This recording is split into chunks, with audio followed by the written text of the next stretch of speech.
All right, friends, in our last lecture, we explored the foundations of the Church of the East, its apostolic origins through St. Thomas, St. Edde, and St. Mari, its Syriac culture, its early evangelization along the trade routes of the Persian Empire, and today we'll examine what happens next. How that early, loosely connected church begins to take shape, politically, ecclesially, and theologically within the Persian Empire. Now, between the 3rd and the 5th centuries, the Church of the East faced several great transitions, from local communities to an organized national church, from imperial suspicion to official recognition, and from persecution to intellectual flourishing. By the end of the 5th century, it had become a missionary minded and theologically sophisticated church, one that would soon carry the gospel very deep into Asia. Now let's start by situating ourselves into the Persian world politically and culturally. Now, it's important to note that at the beginning of the 3rd century, we see that the Sasanian dynasty was founded by King Ardashir I, who overthrows the Parthians. The Parthians had earlier taken over Persia and were much too busy to really run the Persian Empire too effectively. They were a powerful tribe, but they were more concerned with tribal intrigue. They were more concerned with family feuds, with warfare, with all these things, rather than kind of making a very centralized government and really building on what they had taken over from the Persians. And so here are the Sassanians who come in, and they want to make Persia great again. They want to take it back to the glory days of, for example, Cyrus the Great and his empire. And that's what they're thinking. That's what they have in mind. They want to bring it back to its glory days. And so the Sassanians revived the old Zoroastrian religion as the state religion, and they were quite proud of that Persian identity that the religion offered them. Zoroastrianism was this, again, ancient religion where they worship the fire and the sun and all these things and whatever it might be. And so Zoroastrian priests, the Magi, exercised immense political influence. For more information on this, I'll provide a handout on Zoroastrianism if you want to read more about it. But what I want you to know is that this pagan religion and the state were very deeply intertwined, something quite unlike the Roman world, where it is that religion could be pluralistic. It could be a variety of religions and would seem to be no problem as long as you paid your homage to the Roman emperor. Now, under the Sassanians, any faith that seemed foreign or to Roman risked being seen as disloyal, as enemies of the state, as treasonous. And so this is where the Church of the East found itself, growing within the borders of Persia, but often treated as a potential threat because of the connections, whether cultural, whether linguistic, or theological, to Christians in the Roman Empire. However, the reality was much more complex. Christianity had already taken root in Persian society long before the conversion of Constantine. And by the mid-3rd century, we find evidence of Christian communities throughout Mesopotamia, such as in modern-day Erbil, Beth Garmai, which is modern-day Kirkuk, Beth Huzai, which is modern-day Elam, and as far as Fars and Gilan along the Caspian coast sea. We see that the royal road of the Persian Empire had connected Edessa and Nisibis to the Persian Gulf, and this facilitated not only trade but also missionary travel. Christian merchants, exiles, and even Roman prisoners of war that were carried off from Roman territories had carried the gospel eastward. Now, early Christian identity in Persia was distinctively Semitic. They spoke Syriac, worshipped in Aramaic, and preserved a biblical worldview rather than, again, the Greek philosophical one that dominated Roman Christianity. This cultural distance had helped the church to survive. It was local enough to belong in Persia, but universal enough to be part of the wider Christian world. Now, we had talked about in the last lecture about how it is that you saw the Persian Empire and the Roman Empire were pretty close together, and so there would be constant shifting of the borders depending upon the war and campaigns and how they were going. And so whenever it is that the Sassanians had taken a major, for example, Roman city, they would have this practice of deporting a large number of its skilled merchants, its skilled craftsmen, whatever it might be, they would deport them throughout the Persian Empire. And so what this did was unintentionally helped spread Christianity, Roman Christianity, throughout the Persian Empire. Later on, over the course of generations, they would gradually come closer and closer to form again that more of a Syriac Christianity. But at first, it had unintentional consequences in spreading Christianity eastward, deep within the Persian Empire. And by again the late 3rd century, we see Christian communities existing throughout the Persian Empire. However, there was a very brief conflict, and it's in your readings from A Concise History of the Church of the East, about how there was a distinct Syriac and a distinct Greek-speaking communities which coexisted alongside with each other within the empire. Sometimes there was conflict there, and more can be found about that in your readings. But it was a very just interesting thing about the unintentional consequences of these forced deportations from the Sassanians. Now, friends, what we see is that for much of the 3rd century, the Persian church had no central authority. Bishops had ruled their dioceses independently. There was kind of seen as a loose federation of churches rather than a single institution. But that began to change around the years 280 to 315 AD, when it is that the bishop of Seleucia Ctesiphon, which is the capital of the Persian Empire, began to assert his leadership. Now, the capital was a natural choice for ecclesial primacy. It was the seat of the government, close to the royal court, and connected to all the provinces. The key figure here is Papa Bar Agai. He was consecrated around the year 280, and Papa saw the need for unity and coordination.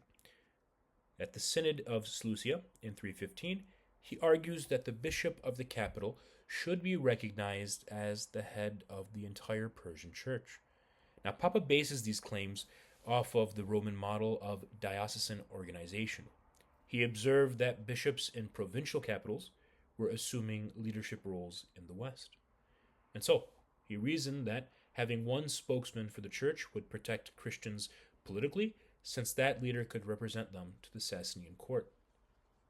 But many bishops took offense at this idea, and they resisted it, especially from those who are from older sees like Erbil and Susa, whose again bishop seats have been around for maybe 100 years more or so than Papa Bar Agai's seat, which again he's considered the first bishop of the capital of Seleucia.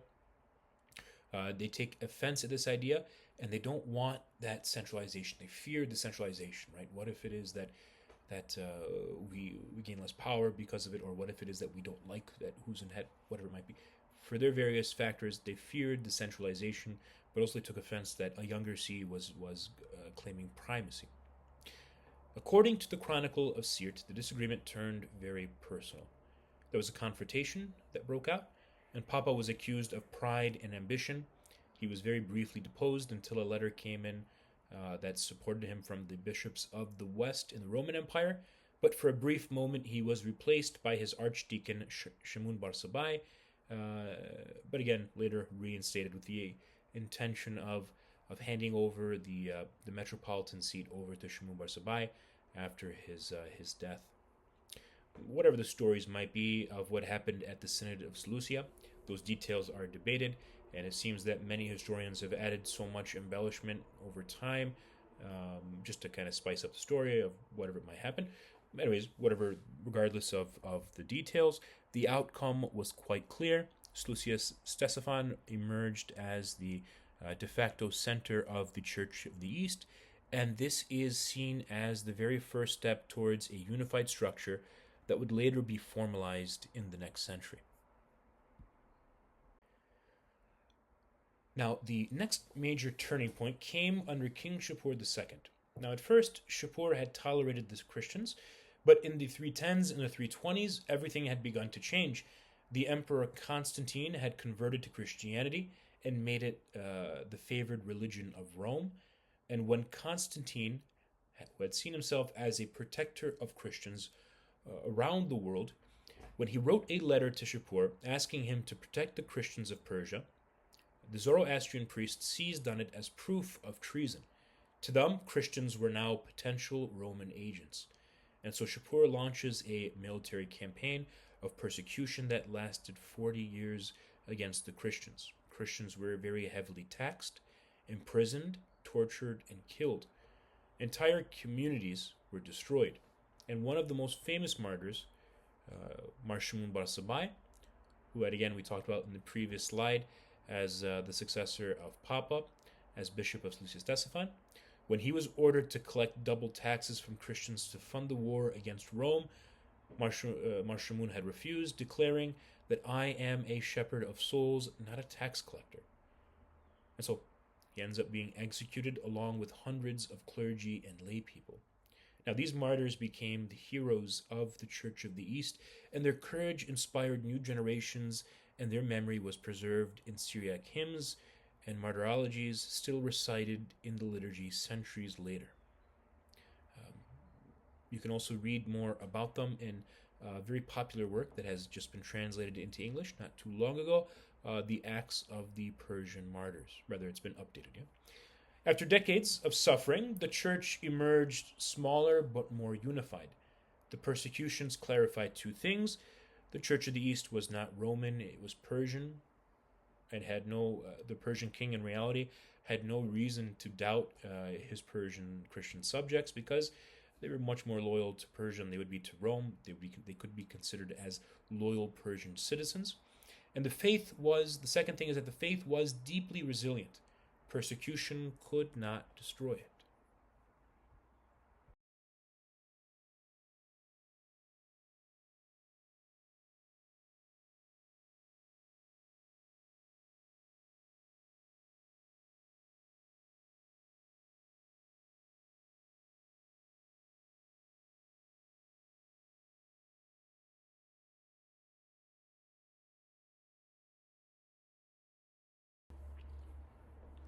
Now, by 399, a new king, King Yazgurd I of Persia, sought better relations with Rome. He wanted to end the war with Rome, and he was a very pragmatic man. He realized that persecuting Christians was bad for trade and stability.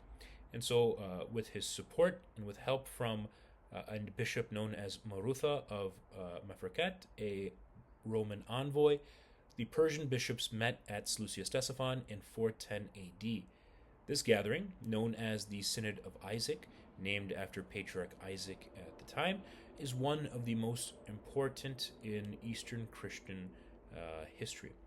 Now, the Synod had accepted the Nicene Creed, which had been held in 325 in Nicaea, which affirmed the Church's orthodoxy. It recognized Isaac as Catholicos, or the head of the Church of the East. It created a metropolitan province, the idea of the metropolitan provinces, each with its own bishops, and officially legalized Christianity within the Persian Empire. The church now had a structure, a creed, and the protection of the crown. Sluisia-Stefan became the new Antioch, the seat of the Catholicos. The synod marks the church's transition from a persecuted minority to an institution with social legitimacy. So again, we see how it is that now the Church of the East had gone from loosely connected churches to now it's trying to find its unified structure. It went through a 40-year persecution period, which really stunted its growth, stunted its advancement throughout Persia. But now it was coming together, it was unifying, and it began to really take shape during this time, especially at the Synod of Isaac.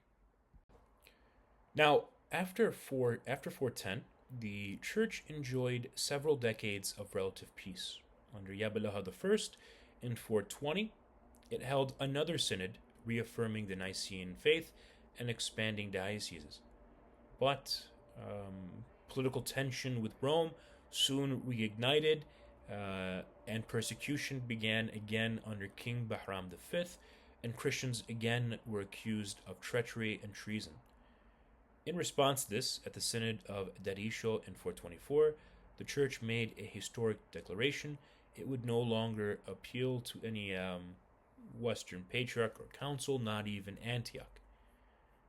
And so the reason behind this is not an act of rebellion, it's an act of survival. By cutting ties with Rome and Antioch, the church could now prove its loyalty to the Persian Empire while preserving its apostolic faith. this decision would have far, far reaching consequences. It gave the church space to develop its own theology, liturgy, and monastic discipline, and to embark on missionary expansion without Roman oversight. Even though, strangely enough, there was no real evidence to see that Rome was really overly too involved in the formation of the Church of the East, or there was too much oversight from Rome or from the Western churches. There really is no evidence to suggest that. So maybe it was much more of a cutting of ties than I think we could say.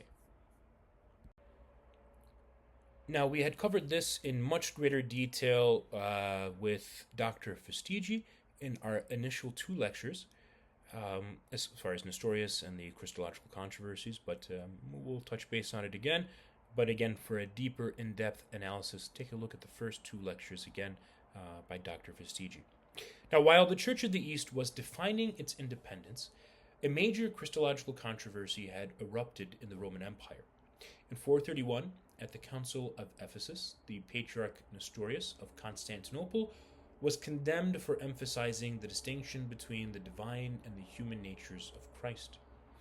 For an excellent treatment of this, you can take a look at Marbawi Soro's book on the history of the Church of the East, his history of the Church of the East, and he speaks a great deal about Nestorius and the factors that were involved, some of them much more politically and socially rather than theologically, but as far as why it is he was deposed and people were so against him. But to make a long story short, the Patriarch Nestorius was condemned for emphasizing the distinction between the divine and the human natures of Christ. He preferred the title Christotokos, or the Mother of Christ, over Theotokos, the Mother of God. Now, to the Antiochian school and to the theologians of the East, Nestorius was defending Christ's full humanity. But to the Alexandrian party led by Cyril, he was dividing Christ into 2 persons. The Church of the East sided with the Antiochian interpretation, not out of political solidarity, but theological conviction instead. They found Nestorius' teacher, Theodore Mapasuestia, to be a sound and biblical thinker. His emphasis on Scripture, moral freedom, and the humanity of Christ resonated more so with the Syriac mindset. And thus, the Church of the East became known, often unfairly, as Nestorian. We can see more about this in one of the first handouts, Nestorian, a Lamentable Misnomer by Sebastian Brock, as well as Patriarch Louis Sacco's work as well. And the handout should again be in that first set of lectures. So, in reality, the Church of the East did not follow Nestorius himself, but rather the theology of Theodore Mapasuestia. And in their understanding, Christ is one person, composed of 2 pneuma, 2 natures or essences, divine and human, united in one prosopon or person. This balanced and rational Christology became a hallmark of the Church of the East. Now, the intellectual center of the Church was the School of Edessa. Now, the School of Edessa was opened by Roman Christians who were sympathetic to the persecutions of the Persians that was happening under Shapur II, and so they opened it just across. You see, I'll show you a map on in the next slide, but it was opened basically to be able to train Persian clergy on the Roman side, where it is that they would be a little bit safer from Persian persecution. They would be trained there, and they would be sent back into Persia, where they would serve the Persian church. But when it is that the Emperor Zeno had closed the school in 489 for supporting Nestorian teachers, many had fled across to the Persian border, where they were welcomed by the Church of the East and refounded in the school of Nisibis, a city that was already famous for its learning. Now, under Marnarsai and Barsoma, Barsoma being the metropolitan of Nisibis, the school of Nisibis became the theological university of the Church of the East, the most influential school. It trained clergy, it codified doctrine, it produced biblical commentaries that shaped theology for centuries. Now, from the school would come bishops, monks, missionaries who would later on carry Christianity as far as India, Tibet, China, Mongolia, Yemen, Qatar, you name it, later on they would go to it. By the end of the 5th century, the Church of the East had endured persecution, it had defined its theology and developed its uniqueness, and had built a thriving system of education and leadership. It was now ready to enter into its golden age, the centuries of mission, monasticism, and scholarship that made it one of the greatest Christian civilizations of the ancient world.